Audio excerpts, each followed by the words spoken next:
Olá, crianças, bom dia! Tudo bem com vocês? Olha, vamos começar nossa aula de hoje falando sobre um assunto muito legal, sobre receita. Vocês já fizeram uma receita? A tia Joilma não gosta muito de fazer receita porque a tia Joilma não sabe cozinhar, acredita? Pois é, então nós vamos conhecer um pouco sobre esse gênero textual. Tia Joilma, mas o que é uma receita? São orientações que ajudam as pessoas passo a passo a prepararem seus pratos e comidas. Quais são as características da receita? Nós temos o título, que é o nome da comida que vai ser preparada. Os ingredientes, que descreve os produtos que a gente vai usar e a quantidade de cada produto que a gente vai precisar para fazer aquela receita. O modo de preparo, que explica sobre como vai ser feita a receita. E o tempo de duração, que é o tempo que a receita precisa para ficar pronto. Às vezes aparece também, se for um bolo, qual tipo de forma você deve usar e qual o tempo necessário para cada tipo de forma. Então, esses são os dados importantes que vocês precisam saber de uma receita, certo? Acompanhe a leitura feita pelo professor. Bolo de cenoura com ganache. Ingredientes: a massa: 3 cenouras médias, 2 ovos, 2 xícaras de chá de açúcar, 1,5 xícaras de óleo, 1 xícara de chá de farinha de trigo, 1 xícara de farinha de trigo integral, 2 colheres de chá de fermento em pó, ganache, 2 barras de chocolate meio amargo picado, 1 caixa de creme de leite e utensílio especial, que é o liquidificador. Então, nesses ingredientes estão divididos aí a massa, o que você precisa para fazer a massa, o ganache, e o utensílio que você precisa utilizar, que é o liquidificador. Nós temos o modo de preparo: pré-aquecer o forno em temperatura média de 180 graus Celsius, bater as cenouras, o óleo e os ovos no liquidificador até ficar bastante cremoso. Em uma tigela, misturar o açúcar, a farinha de trigo integral e o fermento. Adicionar o creme de cenoura aos poucos, misturando até que fique uma massa homogênea. Colocar a massa em uma forma untada e polvilhada, levar ao forno por aproximadamente 30 minutos. 4. Derreta o chocolate em uma panela em banho-maria e acrescente o creme de leite. 5. Misture o bolo do forno, espere esfriar um pouco e desenforme. Logo então, espalhe o ganache sobre o bolo. E uma curiosidade: o ganache foi inventado por acidente. Por volta de 1950, um grande doceiro francês deixou uma panela fervendo cair dentro de uma vasilha cheia de chocolate, tá? Então, a panela de leite caiu dentro da vasilha cheia de chocolate. E ele se chamou de ganache, que significa burro ou estúpido em francês. Mas quando ele misturou o leite com o chocolate, percebeu que tinha descoberto um doce incrível e chamou de ganache mesmo, tá? Então, esse é o motivo de ser chamado essa receita de ganache, de chocolate ao leite.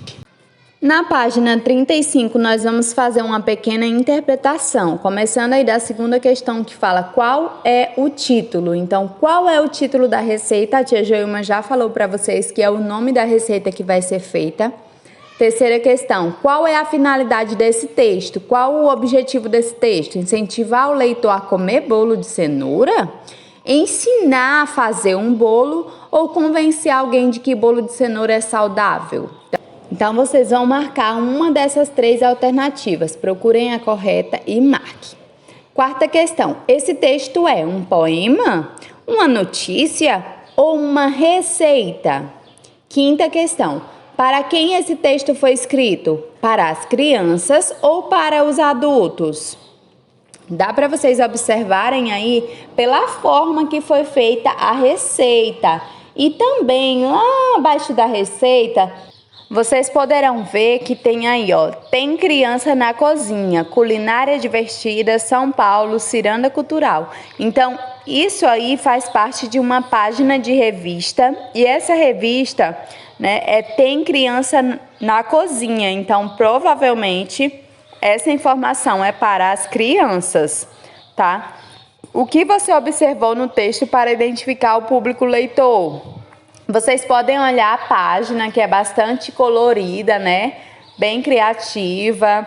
O estilo dos desenhos, né? Que dá pra ver a cenoura, o ovo, tudo muito legal e divertido, que dá pra vocês compreenderem direitinho. E também a parte lá do finalzinho da revista que eu disse pra vocês aí, que aparece Tem Criança na Cozinha, que é o nome da revista, tá? Sexta questão. Para entender um texto, é preciso saber o significado de suas palavras. Qual o significado de ingredientes? A tia Joilma já explicou para vocês, então vocês vão só falar aí na questão A o que é ingrediente. B. Copie da receita palavras que você não conheça, converse com os colegas e o professor e tente descobrir. Depois anote o que você descobriu. Então, vocês vão pesquisar algumas palavras que vocês não conhecem e procurar o significado e escrever aí na letra B. Na página 36, vamos aí para a sétima questão. Observe que o texto é formado por 3 partes. A. Copie o subtítulo de cada parte. A primeira parte desse texto fala sobre o quê? Os ingredientes. E a segunda parte fala o quê? E a terceira? Então, vocês vão apenas olhar lá na receita. A tia Joilma já falou a primeira parte, então vocês vão copiar a segunda e a terceira parte desse texto, como foi dividido. Crianças, letra B. Uma dessas partes não costuma aparecer na receita. Identifique e explique que informação ela apresentou. Crianças, a última parte ele apresentou como surgiu, né, o ganache. Então, vocês podem dizer que foi isso, a curiosidade. E ele apenas explicou como surgiu essa receita. Oitava questão, sobre a parte dos ingredientes, resolva as questões. A. Observe essas xícaras. Qual dessas xícaras será usada para medir a quantidade de farinha de trigo, óleo e açúcar? Circule na imagem. B. Releia. 2 colheres de chá de fermento em pó. O que informa a palavra sublinhada? Que é 2 colheres de chá. Por quê? Porque se você colocar numa colher mesmo normal, tá? De jantar, de sopa, o que vai acontecer? Você vai estragar a receita, porque talvez pode ser que a receita não dê certo. Imagina você colocar uma colher de sopa cheia de sal. Não vai ficar muito salgada? Pois é, então tem que seguir toda a receita à risca, do jeito que está sendo falado aí na receita, os ingredientes, a quantidade, você tem que fazer tudo direitinho para não dar nada errado. Vamos para a nossa última página da atividade de hoje, página 37. Nona questão. Quanto ao modo de preparo, resolva as questões seguintes. A. O preparo foi dividido em quantas etapas? Então, vocês podem estar olhando a receita da página 34, olhar lá na parte modo de preparo e veja quantas partes foram dividido o modo de preparo. Marquem o X na alternativa correta. B. Para fazer o bolo, as etapas devem ser seguidas na ordem em que aparece. Vocês acham que para fazer um bolo nós precisamos seguir tudo na ordem? Primeiro os ingredientes, depois o modo de preparo? Claro que sim, porque tudo depende da ação que você fez antes. Se você não bater os ingredientes, como é que você vai assar, né? Então tudo tem que ser feito na etapa certa, na ordem direitinho, tá? 10ª questão. Em qual dos itens do modo de preparo os ingredientes abaixo aparecem? Circule no quadro. Então, aí dos itens do modo de preparo, você vai encontrar do primeiro ao 5º.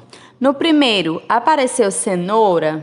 Se sim, você vai circular aí que cenoura apareceu no item 1. O que mais? Ovos? Então, você vai circular que no item 1 também apareceu ovos. Farinha de trigo apareceu no item 1, 2, 3, 4 ou 5. Então, você vai marcar aí qual dos itens apareceu a farinha de trigo, certo? 11ª. Uma criança da sua idade pode fazer uma receita sozinha? Explique sua resposta. Todas as vezes que vocês forem fazer uma receita, vocês precisam estar acompanhados de um adulto, pois é necessário para ligar o forno, o liquidificador, tá bom? Então, não façam sozinhos. 12ª. Avalie o quadro Curiosidade. Trouxe uma informação interessante para o leitor. Converse sobre isso com os colegas, porque geralmente na receita a gente não consegue saber como foi que surgiu, né? Então esse quadro Curiosidade foi muito interessante para saber como surge a receita. Seria legal que aparecesse em todas as receitas, né? Então, crianças, essa foi a nossa aula de hoje. Eu espero que vocês tenham compreendido aí esse gênero textual, que é receita, além de ser muito gostoso, é muito legal de fazer, tá? Aprendam bem aí a fazer as receitas e traz uma receita para a tia Joilma, tá bom? Que vocês fizeram aí. Um beijão, um abraço virtual e até a próxima. Tchau!